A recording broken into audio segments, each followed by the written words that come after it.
কৃষ্ণ হরিবল। সকল ভক্তবৃন্দের চরণে শতকোটি দণ্ডবোধ প্রণাম ভক্তি গ্রহণ করবেন। আমাদের পরম সত্য পরমেশ্বর ভগবান চ্যানেলের পক্ষ থেকে জানাই স্বাগতম।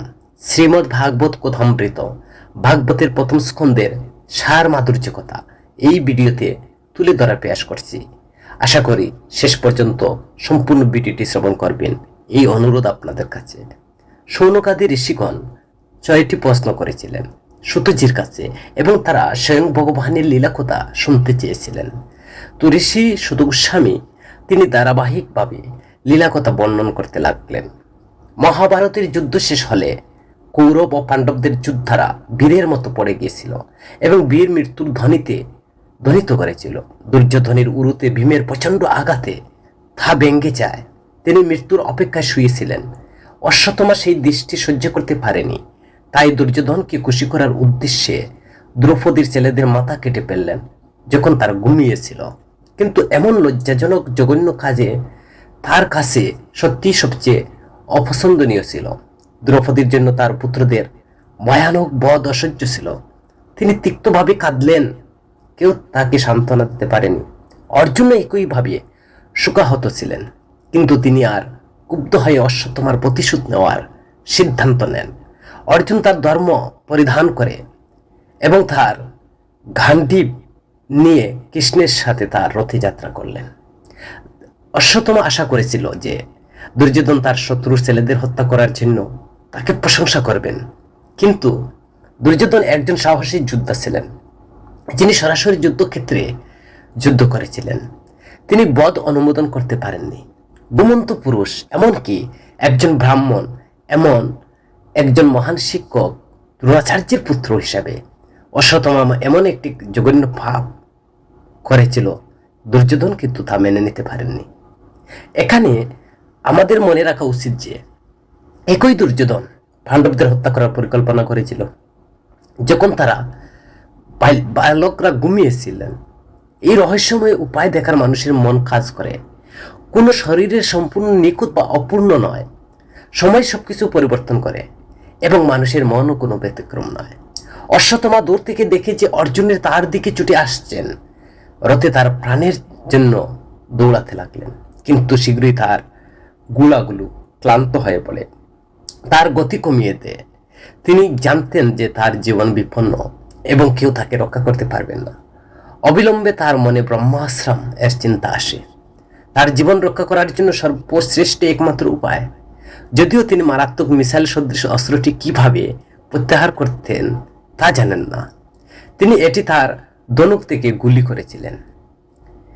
তো অর্জুনের দিকে প্রচণ্ড অগ্নিশিখা জ্বলতে লাগলো। অর্জুন তার জীবনের বিপদ দেখে কৃষ্ণকে উদ্ধারের জন্য বললেন। ভগবান উত্তর দিয়েছিলেন যে অশ্বত্থামা কিভাবে এটিকে ফিরিয়ে ডাকবে তা জানেন না। এটিকে পরাভূত করতে পারে এমন অন্য কোনো অস্ত্র নেই। তাই তিনি অর্জুনকে ব্রহ্মাস্ত্র দিয়ে অশ্বত্থামাকে পাল্টা আক্রমণ করতে বলেছিলেন। তো কখনো কখনো আমরা অশ্বত্থামার মতো লোকদের দেখতে পাই, তারা পরিণতি সম্পর্কে চিন্তা না করে কিভাবে এটি থেকে বাঁচতে হয় সেই সম্পর্কে অজান্তে সমস্যায় পড়ে। এটি বিক্ষুব্ধ মন আপনাকে দুঃখের গুণ নিতে নিয়ে যায়।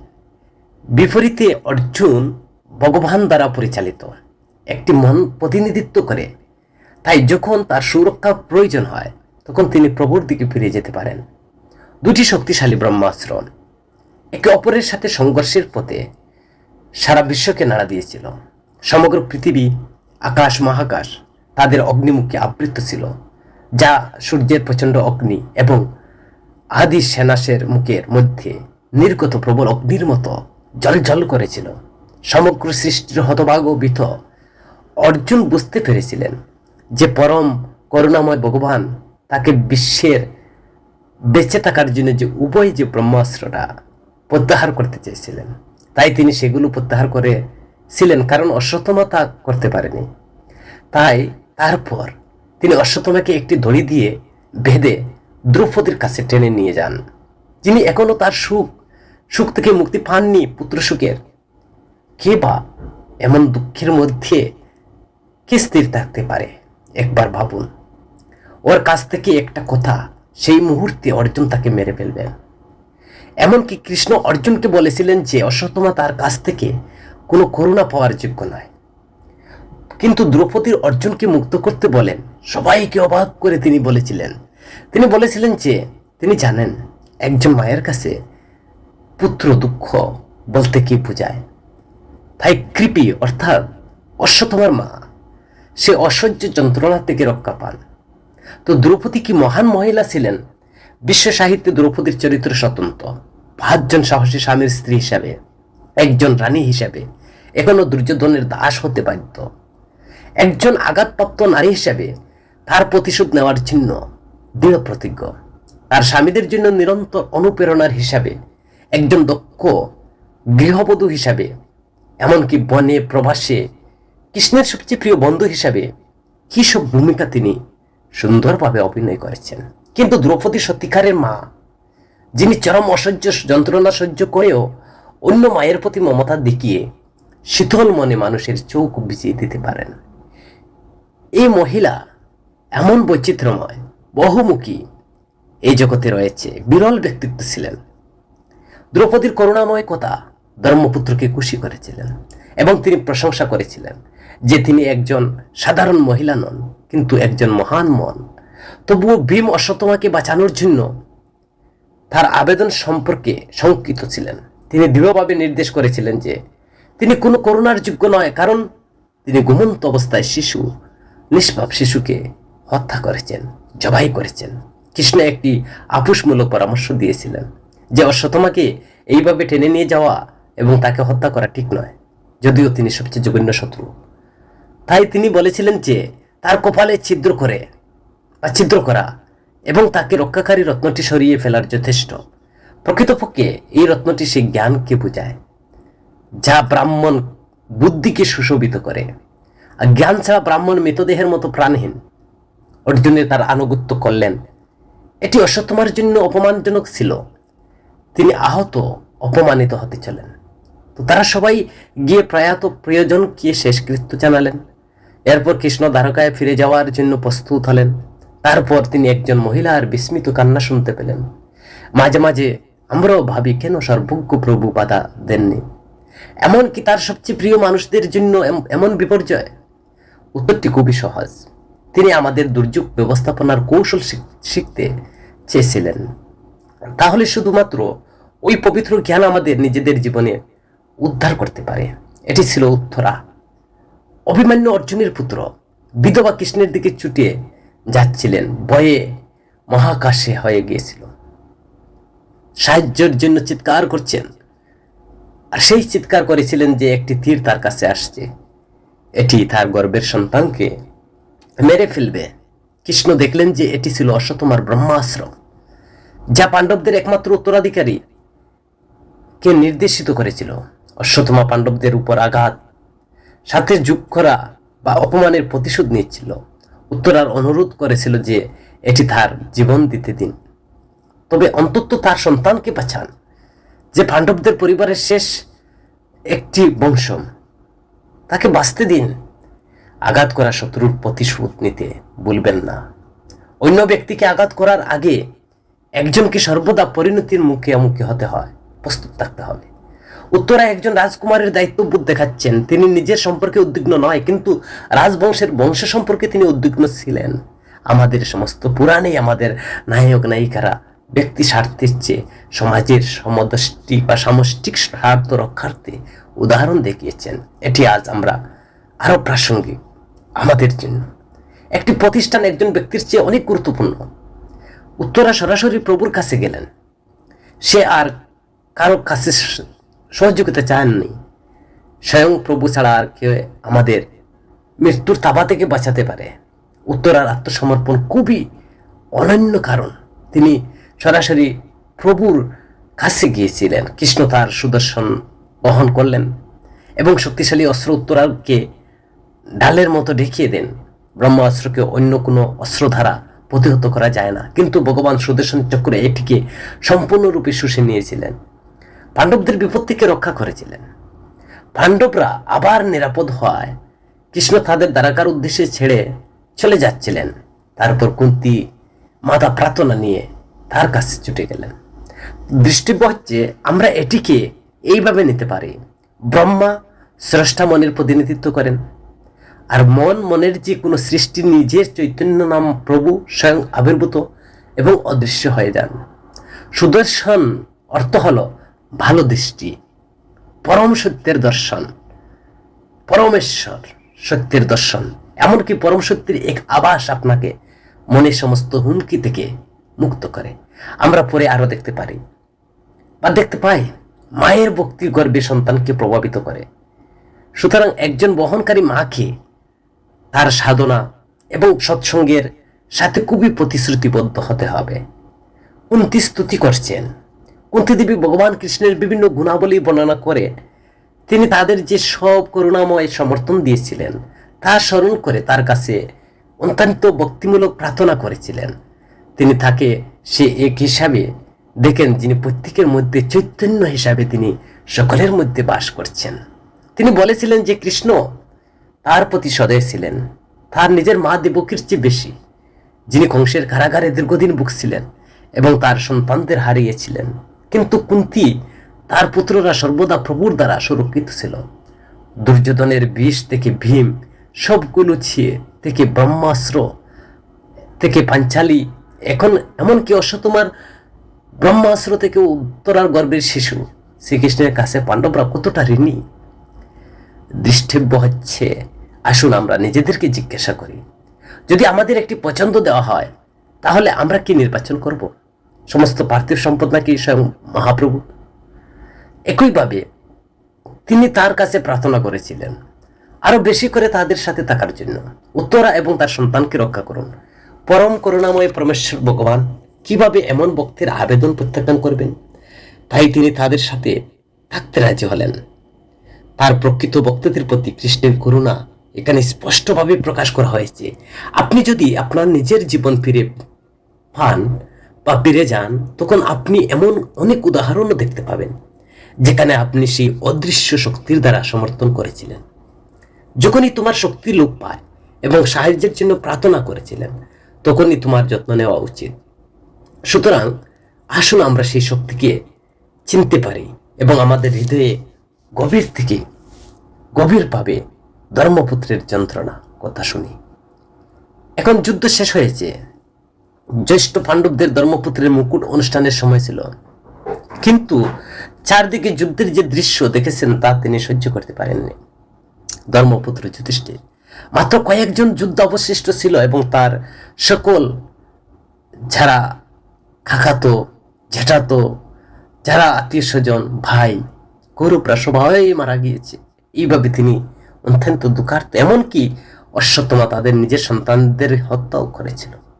কত নিষ্পাপ শিশু বাবাকে হারিয়ে বিধবা হয়েছেন। বৃদ্ধাদের বাড়িতে কে দেখবে? বাড়িতে বৃদ্ধ মাতা পিতা রয়েছেন, কে দেখবে? যুদ্ধে অনেক মারা গেছেন। এইসব যুধিষ্ঠির চিন্তা করে তিনি সুখা হত হলেন। ক্ষমতার লোভে এইসব দুর্দশা চিন্তা করছেন। কত রক্ত ঝরছে এই ভয়াবহ যুদ্ধ। ধৃতরাষ্ট্র গান্ধারীর কষ্ট কি কেউ অনুমান করতে পারে? এই যুদ্ধে কি প্রয়োজন ছিল এবং কেন এমন বিজয়ী বা মুকুটটা চাই? আর আজ আমি মুকুট রাজাভিষেক করব। অশ্রুধারে নয়ন ধরে চোখের জলে ভাসছেন ধর্মপুত্র যুধিষ্ঠির। আমি ক্ষমতার লোভে কি করলাম? আর আমার ক্ষমতা বা কি হবে? ক্ষমতা লাভের জন্য দ্রোণের মতো গুরু এমনকি ভীষ্মের মতো প্রিয় পিতামহকে কিভাবে হত্যা করতে পারলাম? এত নিরপরাধ মানুষের দুঃখের অন্ধ এই শক্তি থেকে কি সুখ পাওয়া যাবে? অপরাধ বোধ যুধিষ্ঠির হৃদয়ে ছুরিঘাতের মতো করেছিল। যেমন যুধিষ্ঠির হৃদয়ের মধ্যে একটা বিশাল অস্ত্র নিক্ষেপ করা হচ্ছে, তার হৃদয়ের মধ্যে এইসব কথা, এক একটা কথা যখন যুধিষ্ঠির মনে করছেন এক একটা তীর যেন তার হৃদয়ের মধ্যে ছুরিঘাত করছে। আর সেই যন্ত্রণা সহ্য করতে না পেরে যুধিষ্ঠির বিলাপ করতে লাগলেন। হয় একটি বনে বাস করার অনুমতি চাওয়া বা ভাই উপবেশ দ্বারা তার প্রাণ ত্যাগ করা, মৃত্যু পর্যন্ত উপবাস। তার ভাই পাঞ্চালী বেদভ্যাস, এমনকি ভগবান কৃষ্ণ দুঃখিত রাজাকেও সান্ত্বনা দেওয়ার চেষ্টা করেছিলেন, কিন্তু সবাই ব্যর্থ হয়েছেন সান্ত্বনা দেওয়ার জন্য। তিনি ভেঙ্গে পড়লেন রাজা যুধিষ্ঠির। এই ধরনের দ্বিধাদ্বন্দ্ব সর্বদা ধর্ম সংরক্ষণকারীর একটি অংশ ছিল, যা নির্দেশ করে যে ধর্মম কি এবং অধর্মম কি তা সঠিকভাবে সংজ্ঞায়িত করা খুবই কঠিন। এই থেকে সমস্ত যুদ্ধের শেষ করে দেয়। যুদ্ধে কেউ জয়ী হয় না, বিজয়ীরা শেষ পর্যন্ত হেরে যায়। তো মানুষের হৃদয় চায় শুধু প্রেম, শান্তি, আনন্দ। সমস্ত অশুভ প্রবৃত্তি, নেতিবাচকতা নির্মূল করার জন্য আমাদের যুদ্ধগুলো আমাদের নিজের মনের মধ্যে করা উচিত। মহাভারতের যুদ্ধে এটা একটা দর্শন, যেখানে জগৎগুরু কৃষ্ণের নির্দেশনায় কম সংখ্যক ভালো গুণ মানুষের মনের বৃহত্তর সংখ্যক খারাপ গুণকে জয় করা ভীষ্ম স্তুতি করছেন। ভগবান শ্রীকৃষ্ণকে জানতেন যে এই ন্যায়প্রিয় মানুষটি কতটা বিভ্রান্ত ছিল। তাই কৃষ্ণ হতাশাগ্রস্ত ধর্মপুত্রকে নিয়ে গিয়েছিলেন তার পিতামহ ভীষ্মের কাছে থেকে কিছু পরামর্শ নেওয়ার জন্য, যিনি তখন শুয়েছিলেন সরসজ্জায়, তীরের বিছানায় যুদ্ধক্ষেত্রে। তিনি উত্তরায়ণে আগমনের অপেক্ষায় ছিলেন। দেহ ত্যাগের শুভ সময়।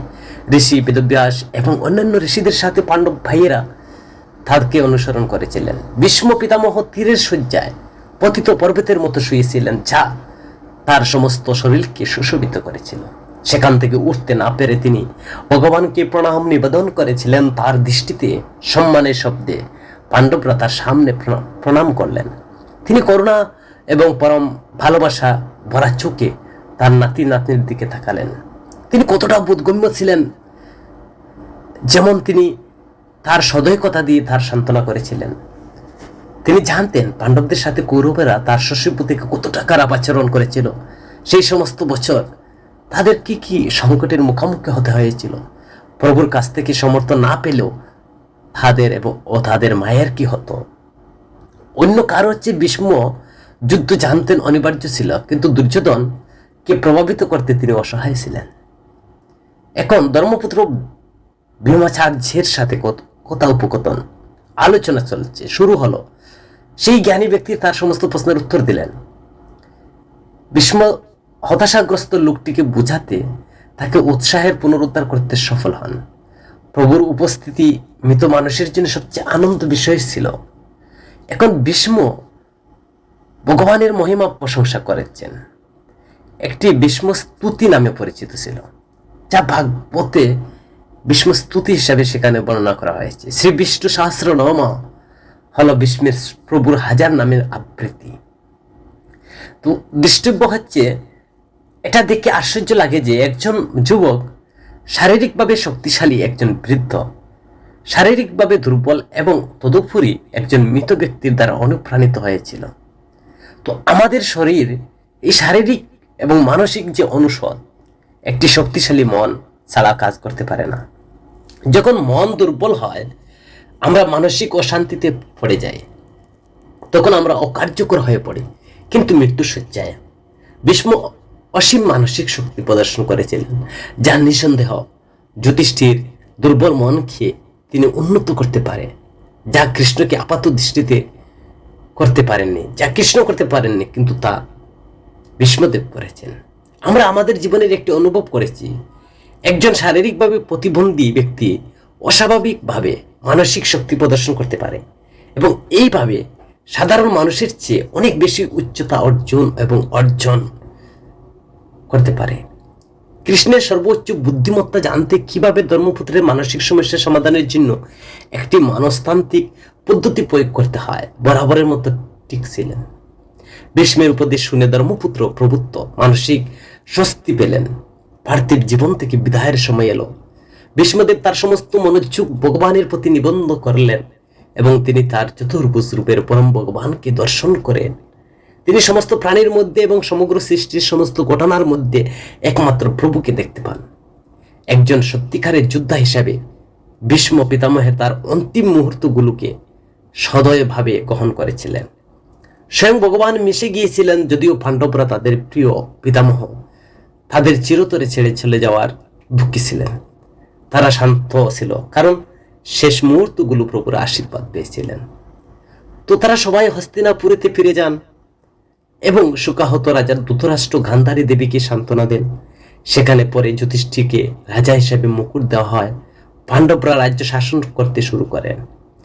দৃষ্টিব্য হচ্ছে এটি ভাগবতের একটি ব্যতিক্রমী ও সুন্দর অংশ, যেখানে কৃষ্ণ তার দেবত্ব এবং করুণা প্রদর্শন করেন, যা সমস্ত কি ঘিরে থাকে। কুরুক্ষেত্রের যুদ্ধের আগে এবং পরে দুই পাণ্ডবদের কাছে গভীর জ্ঞান স্থানান্তরিত হয়েছিল। ভগবদ গীতা, ভগবানের গাওয়া সবচেয়ে মূল্যবান গানটি যুদ্ধ শুরু হওয়ার আগে, ঠিক আগে অর্জুনকে উপদেশ দেওয়া হয়েছিল।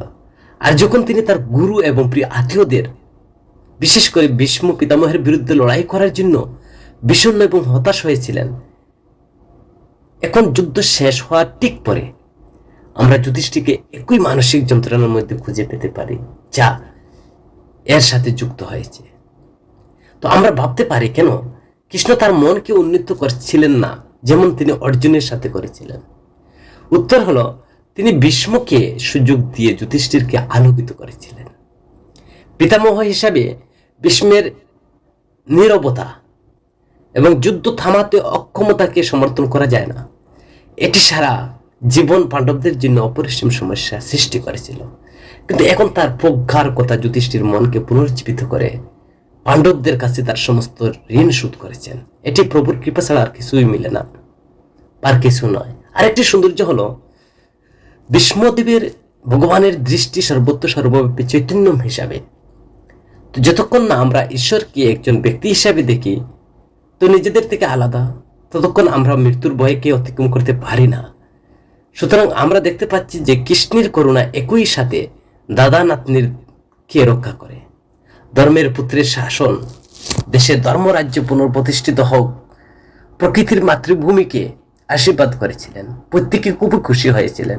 ভাগবতে বর্ণনা করছেন যে মহৎ উপায়ে তিনি দেশ শাসন করেছিলেন এবং পিতার মতো তার লোকদের রক্ষা করেছিলেন।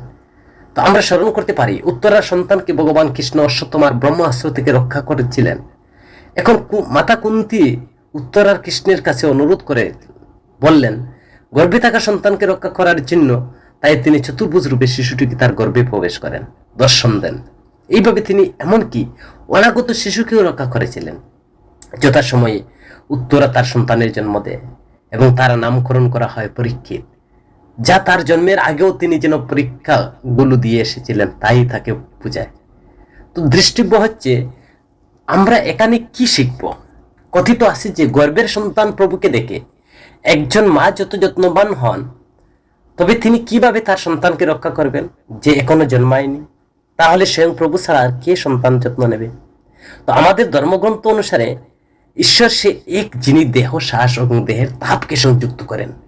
এটি একমাত্র শক্তিশালী, পাওয়ারফুল, যা আমাদের গর্ভ থেকে জীবনের শেষ অবধি রক্ষা করে।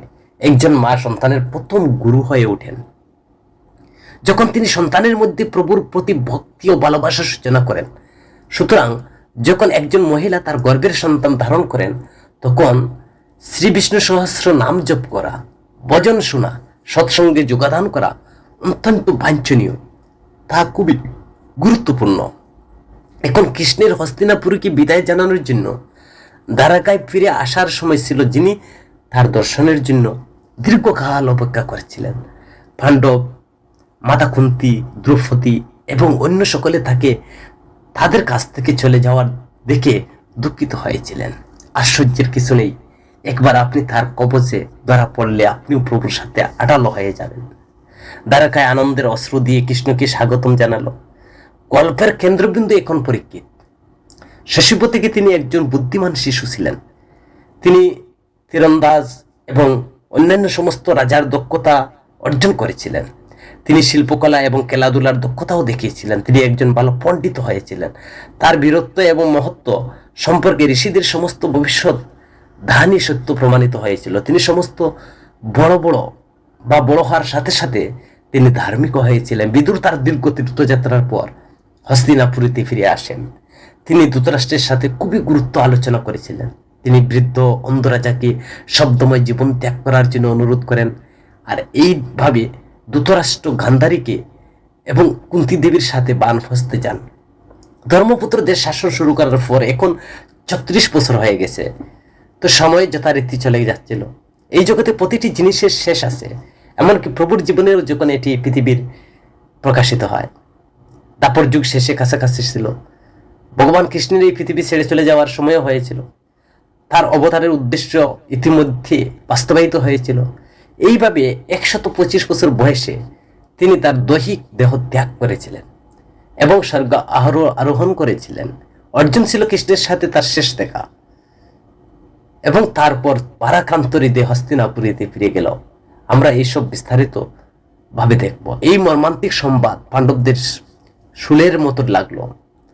তারা প্রসাদ ত্যাগ করে সিদ্ধান্ত নেন পরীক্ষিতকে নতুন রাজা হিসেবে মুকুট দেওয়া হয়েছিল। তারা সমস্ত পার্থিব কর্তব্য দায়িত্ব পূরণ হওয়ার পাঞ্চালের সাথে মহাপাণ্ডবরা তাদের মহাপ্রস্থান যাত্রা শুরু করলেন। অবশেষে তারা স্বর্গীয় আবাসে পৌঁছলেন। তো দৃষ্টব্য হচ্ছে মানব জীবনের একটি সুন্দর চিত্র, এবং নাটকগুলো এখানে স্পষ্টভাবে দেওয়া হয়েছে। ভারতীয় সংস্কৃতি এমনকি একটি মহান জীবনধারা ছিল সেখানে, যেখানে একজন ব্যক্তি তার সমস্ত পার্থিব কর্তব্য দায়িত্ব পালন করতে এবং সম্পূর্ণ বিরাগ তৃপ্তির সাথে পরবর্তী প্রজন্মের কাছে তা প্রেরণ করতে পারে। তো আমাদের রাজা শাসকরা নিজেদেরকে ক্ষমতা সম্পদের অস্থায়ী রক্ষক মনে করত। যতক্ষণ তারা তাদের মনোনীত পদে ছিল, তারা এটিকে সম্মান করেছিল এবং রক্ষাও করেছিল। যখন পরবর্তী উত্তরাধিকার কাছে মুকুটটি পাস করার সময় এসেছিল, তখন তারা সন্তুষ্টি, অনুভূতি, আশীর্বাদপূর্ণ হৃদয় নিয়ে এটি করেছিল। তো আমরা এই মাত্র 3টি বিদায় দেখেছি। একটি দেখেছি ধৃতরাষ্ট্রে বানহস্তান ধারা, ভগবান কৃষ্ণ স্বর্গ আরোহণ, অর্জুন যন্ত্রণা এবং পাণ্ডবদের মহাজানম অনুসরণ বা মহাযাত্রা তারা শুরু করেছেন। তো আমরা যদি এইসব গল্পগুলো গভীরে যাই, আমরা আমাদের সামনে প্রজ্ঞার উন্মোচন দেখে বিস্মিত হবেন, বা আমরা বিস্মিত হই। প্রথম ধৃতরাষ্ট্রের কাহিনী বিশ্লেষণ করা যাক। অন্ধ রাজা আসলে সংযুক্তির সঙ্গে অন্ধ ছিল। সব ধরনের এই সমস্ত বন্ধন তার জীবনকে ধ্বংস করে, তার চারপাশে টানাটানি করে। স্ত্রী, সন্তান এবং অন্যদের সঠিক উপদেশ না দিয়ে তিনি কামুক আনন্দে নিমজ্জিত জীবনযাপন করেছিলেন। যখন গান্ধারী দেবী তার স্বামী যে দৃষ্টি উপভোগ করতে পারে না তা অস্বীকার করার জন্য তার চোখ বেঁধে রাখার সিদ্ধান্ত নিয়েছিলেন, তিনি তাকে থামাতে পারতেন। সুতরাং কৌরবরা উভয় পিতামাতার সজাগ মনোযোগ থেকে বঞ্চিত হয়েছিল। একটি শিশুর সুস্থ মানসিক বৃদ্ধির জন্য একজন মায়ের গভীর পর্যবেক্ষণ প্রয়োজন। পিতা অদক্ষ হলে মাকে তার সন্তানের দায়িত্ব নিতে হবে, তাদের সঠিক পথে পরিচালিত করতে হবে। বিপরীতে দেখুন, কুন্তী দেবী সর্বদা তার সন্তানদের পরামর্শ দিতেন। এমনকি রাজা পাণ্ডুর সাথে মাদ্রী দেবী মারা গেলেও কুন্তী দেবী সেই সুখ থেকে বেঁচে যান, মাদ্রীর সন্তানদের যত্ন নেন। তিনি একটি চমৎকার ভারতীয় মাতৃত্বের শক্তির পাওয়ারফুল উদাহরণ, এক্সাম্পল হচ্ছেন মাতা কুন্তী। আপনি যখন আপনার দায়িত্ব ভালোভাবে পালন করবেন না, তখন আপনি অন্যকে, এমনকি প্রভুকে দোষ দেবেন। পরে আমরা দেখতে পাই যে গান্ধারী দেবী যুদ্ধের পর কৃষ্ণকে অভিশাপ দিয়েছিলেন, তাকে এই ধরনের দুর্দশার জন্য দায়ী করেছিলেন। তিনি উপলব্ধি করতে পারেননি যে অজ্ঞতা, অন্ধত্ব বেড়ে ওঠা সন্তানের সঠিক পথ হারিয়ে অনেক আগেই গিয়েছে। যুদ্ধের পরে ধৃতরাষ্ট্র, গান্ধারী দেবী উভয় পাণ্ডবদের সাথে প্রাসাদে বাস করেছিলেন, যারা তাদের খুব ভালো যত্ন করেছিল। এই সময় বিদুর তার তীর্থযাত্রার পরে ফিরে আসেন, যা তিনি যুদ্ধ শুরু করার আগে শুরু করেছিলেন। এখন আমরা দেখতে পাচ্ছি যে মহীয়সী ব্যক্তিটির বৃদ্ধ রাজাকে কিভাবে উপদেশ দেয়, এমনকি তিনি তার উপর আঘাতমূলক শব্দ বর্ষণগুলো করেছিলেন। তাকে জিজ্ঞাসা করেছিলেন, ভীম তোমাকে যে খাবার খাওয়াতো তা খেতে তোমার লজ্জা লাগে না? ইঙ্গিত করে যে ধৃতরাষ্ট্র ইচ্ছাকৃতভাবে দুর্যোধনকে হত্যা করার জন্য, দ্বিতীয় পাণ্ডব হত্যা করার জন্য চেষ্টা করেছিল। সব ছেলেরা মারা যাওয়ার পর এই বৃদ্ধ কিভাবে আরাম করে এবং বিলাসবহুল জীবনযাপন করে, একটি পুরানো হৃদয়ে কি মূলে বিদ্ধ করে। তিনি প্রাসাদে আরাম আয়াস ত্যাগ করে সিদ্ধান্ত নেন বিদুর এবং গান্ধারী দেবীকে সাথে সত্যের যে সন্ধানকারী হিসেবে তার শেষ বছরগুলো কাটাবেন। আমরা এখানে দুইটি অত্যন্ত ভিন্ন বৃদ্ধ লোক দেখতে পাচ্ছি, ধৃতরাষ্ট্র এবং বিদুর। প্রান্তনটি আজকের বৃদ্ধ বয়সের সংখ্যাগরিষ্ঠ প্রতিনিধিত্ব করে, যারা এখনো তাদের যৌবনে ভালো পুরানো স্মৃতি লালন করে, শেষ দিনেও সর্বাধিক উপভোগ করার চেষ্টা করে। তারা খুবই কম আধ্যাত্মিক সচেতনতার জন্য সময় দেয় এবং তরুণ প্রজন্মকে পথ দেখাতে অক্ষম।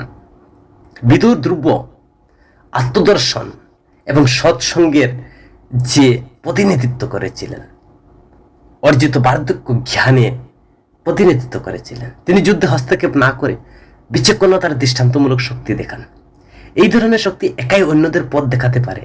আত্মসম্মান, আত্মবিশ্বাসের সাথে একটি অর্থপূর্ণ জীবনযাপন করা। আপনি যেখানেই জীবনযাপন করুন না কেন, সৎসঙ্গ অবশ্যই আপনাকে সঠিক পথে পরিচালিত করবে। এটি আমরা এখানেই দেখতে পাচ্ছি। যেমন বিদুর তার জীবনের শেষ দিনেও ধৃতরাষ্ট্রকে পথ দেখিয়ে দিয়েছেন। ধৃতরাষ্ট্র প্রস্থানের কথা জানতে পেরে ধর্মপুত্র ব্যতীত হন যুধিষ্ঠির, কিন্তু ঋষি নারদ তাকে জীবনের অস্থিরতা সম্পর্কে আলোকিত করে সান্ত্বনা দেন। এবার দেখা যাক দ্বারকায় কি ঘটেছিল। অর্জুন তার বন্ধু গুরু কৃষ্ণকে দেখতে সেখানে গিয়েছিলেন। ধর্মপুত্র যখন তার প্রত্যাবর্তনের অপেক্ষায় ছিলেন, তখন তিনি চারদিকে অশুভ লক্ষণ দেখেছিলেন, চিন্তিত, এবং তারপর তিনি অর্জুনকে দুর্বল, হতাশ মানুষ হিসেবে ফিরে আসতে দেখলেন। এটি অর্জুনের জীবনে একটি নাটকীয় মোড়। সেখানে বেশ কিছুক্ষণ কিছু বলতে পারলেন না। তখন যুধিষ্ঠির কৃষ্ণের মঙ্গল নিয়ে অনেক প্রশ্ন ছুড়ে দিলেন। অবশেষে অর্জুন জাকুনি কাঁপানো কণ্ঠে উত্তর দিতে লাগলেন। তিনি দ্বারকায় যা ঘটেছিল তার সবই জানালেন। কৃষ্ণের পুত্র আত্মীয় একে অপরের সাথে যুদ্ধ করে নিজেদের মধ্যে নিহত হন, দ্বারকা সমুদ্রে গিলে যায়। কৃষ্ণ অর্জুনকে তার 16,000 স্ত্রীকে রক্ষা করতে বলেছিলেন। তো তার শারীরিক দেহ ত্যাগ করার আগে তিনি তার সম্মত হন, কিন্তু তারা হাঁটতে হাঁটতে কিছু বর্বর এসে অর্জুনের কাছ থেকে তাদেরকে নিয়ে গেল। পরাক্রমশালী যোদ্ধা অর্জুন তার গান্ডীবকে তুলতে পারেননি। তাকে অসহায়ভাবে তা দেখতে হয়েছিল। এখন তিনি বুঝতে পেরেছিলেন যে কৃষ্ণ তাকে এত বছর ধরে সমস্ত শক্তি দিয়েছিলেন। তো আমরা এখানে কি বুঝি? কৃষ্ণ হলেন স্বয়ং ভগবান, পরমেশ্বর, চৈতন্য, যাকে প্রত্যেকের মধ্যে অবস্থান করেন, প্রত্যেক জীবের মধ্যে তিনি রয়েছেন। তো আমাদের মনের অস্তিত্ব শুধুমাত্র এই প্রাণ শক্তি। এখানে অর্জুন এবং দেবত্ব বিচ্ছিন্ন মনের প্রতীক, তাই কর্মহীন হয়ে পড়ে। কৃষ্ণের স্ত্রীরা আমাদের মধ্যে সমস্ত দক্ষতা, প্রতিভার প্রতিনিধিত্ব করে। একটি অকার্যকর মনের সাথে আমাদের সমস্ত সম্ভাবনা অপব্যবহার করা, যেমন একজন সম্মানিত মহিলা একজন অসভ্যের দ্বারা নির্যাতিত হন। তো আমরা সব জায়গায় একটি গর্তে দেখতে পাচ্ছি। এমনকি প্রযুক্তি ব্যবহার ভালো, অপব্যবহার এবং অপব্যবহারও রয়েছে। একজন ব্যক্তি যখন প্রতিভাবান হোক না কেন, যখন সে একজন মাতাল বা মাদকাসক্ত হন, তার সমস্ত প্রতিভা অপব্যবহার করা হয়। এটি আমাদের হৃদয়ে ঐশ্বরিকতা, যা আমাদের জীবনকে উদ্দেশ্যপূর্ণ করে তোলে, পরিপূর্ণতার পরিস্ফুটিত হয়। এখন আমরা দেখতে পাচ্ছি যে অর্জুন কৃষ্ণের সাথে তার সমস্ত অভিজ্ঞতা স্মরণ করছেন। তার সবচেয়ে প্রিয় বন্ধু, সহচর, পরামর্শদাতা, শিক্ষক এবং তার জীবনের যিনি গাইড প্রদান করছেন, একে একে প্রতিটি অভিজ্ঞতা তার মনের মধ্যে দিয়ে যায় এবং সে বুঝতে পারে যে কৃষ্ণের কারণে তিনি জীবনের সেই সমস্ত অসুবিধা অতিক্রম করতে পেরেছিলেন। কিভাবে তিনি অর্জুনকে স্বয়ম্বর এবং দ্রৌপদীকে জিততে সাহায্য করেছিলেন, নির্বাসনে থাকাকালীন অনেক কষ্ট থেকে বাঁচিয়েছিলেন, পাঞ্চালীকে ঋষি দুর্বাসারের অভিশাপ থেকে বাঁচিয়েছিলেন, দুঃশাসনের অপব্যবহার থেকে তিনি কিভাবে বাঁচিয়েছিলেন, কিভাবে তিনি যুদ্ধের আগে শান্তি রক্ষার জন্য ভূমিকা পালন করেছিলেন, কিভাবে তিনি তাকে হতাশা থেকে রক্ষা করেছিলেন, যুদ্ধক্ষেত্রে সর্বাপেক্ষা মূল্যবান ভগবত গীতা জ্ঞান দান করেছিলেন, কিভাবে তিনি ভীমকে ধৃতরাষ্ট্র লিঙ্গনাম থেকে রক্ষা করেছিলেন, কিভাবে তার যুধিষ্ঠিরকে ভীষ্মের কাছে নিয়ে গিয়েছিলেন, তাকে সর্বাপেক্ষা শুভ বিষ্ণু সহস্রনাম উপহার দিয়েছিলেন। তো কিভাবে তিনি পরীক্ষিতকে ব্রহ্মাস্ত্র থেকে রক্ষা করেছিলেন। তার আশীর্বাদ ছিল অগণিত এবং অসীম। কৃষ্ণকে ছাড়া অর্জুন বাঁচবে কি করে? এই সুখ থেকে সে কি করে বাঁচবে? এবার একটা আশ্চর্যজনক ঘটনা ঘটল। অর্জুন যখন ভগবানের স্মরণে গলে যাচ্ছিলেন, ধীরে ধীরে তিনি শান্ত হয়ে উঠলেন এবং তিনি এক অজানা আনন্দে আচ্ছন্ন হন। আমরা এখানে পেতে পারি যে এই বার্তাটি শারীরিক উপস্থিতির চেয়ে প্রভুর সাথে মানসিক মিলনই আনন্দের উৎস। একটি মাত্র আমাদের জীবন দুর্দশার যন্ত্রণা থেকে বাঁচাতে পারে। আমরা ভগবানের অবিরাম স্মরণ দ্বারা সমস্ত উদ্বেগ অতিক্রম করতে পারি। অশান্ত পৃথিবীতে শান্তিতে বসবাসের একমাত্র উপায়, আসুন আমরা মনে রাখি, পুনর্ধাম তিরোমিনী যখন তার একমাত্র সন্তানকে হারিয়েছিল, তখন তিনি কি বলেছিলেন? উন্নি কৃষ্ণান মেনসেলো কালী কুম্বলং উল্লেকু মান্তু বেনা নাম মাক্কালায়। অর্জুনের মতো আমাদের অবশ্যই আমাদের জীবনের আমাদের অবিরাম সহচর গুরু হিসাবে ভগবানের উপস্থিতি অনুভব করতে সক্ষম হতে হবে। একজন রাজা এইভাবে টিকে থাকতে পারেন না।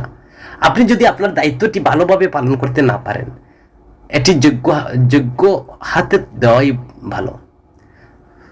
সবচেয়ে প্রিয় কৃষ্ণের স্বর্গ আরোহণ শুনে মা কুন্তী তার শারীরিক বাসস্থান পরিত্যাগ করেন। কলিযুগে শুরু হওয়ার সাথে সাথে যুধিষ্ঠির মহাপ্রস্থান এই যাওয়ার সিদ্ধান্ত নিয়েছিলেন। তিনি অগ্নিতে আমার তো নির্দেশ করে তার সমস্ত রাজকীয় প্রতীক উৎসর্গ করেছিলেন। পরীক্ষিত, যিনি একজন রাজা হিসেবে মহৎ গুণের মূর্ত প্রতীক ছিলেন, তাকে দেওয়া হলো, রাজ্য অভিষেক করা হয়েছিল। পরে যুধিষ্ঠির উত্তর দিকে যাত্রা শুরু করলেন। অন্য পাণ্ডবরা পাঞ্চালীর সহ তাকে অনুসরণ করলেন। তারা সকলে স্বর্গের বাসস্থান লাভ করেছেন এবং আমরা এখানে পাণ্ডবদের কাহিনী শেষ করছি। একবার আপনি যে উপস্থিতি জানবেন, আপনি এই জগতে বসবাস করতে পারবেন, জগৎকে আপনার মনের মধ্যে প্রবেশ করতে পারবেন। বসবাস করার অনুমতি না, তাহলে জীবনে একটা সত্যিকারের উদযাপনে পরিণত হয়। অর্জুন বুঝতে পেরেছিলেন যে কৃষ্ণ তাকে ভগবদ্গীতার আকারে যে জ্ঞান, গভীর জ্ঞান প্রদান করেছিলেন, তা আবার তার মধ্যে উদিত হয়েছে, তাকে রক্ষা করছেন। সদ্গুরুর বাণী কখনো ব্যথা যায় না, বৈরাগ্যপূর্ণ হয়ে ওঠে। তিনি প্রভুর উপস্থিতি অনুভব করতে পারলেন। এই বার্তা প্রভু আমাদের অনাদিকাল থেকে দিয়ে আসছেন।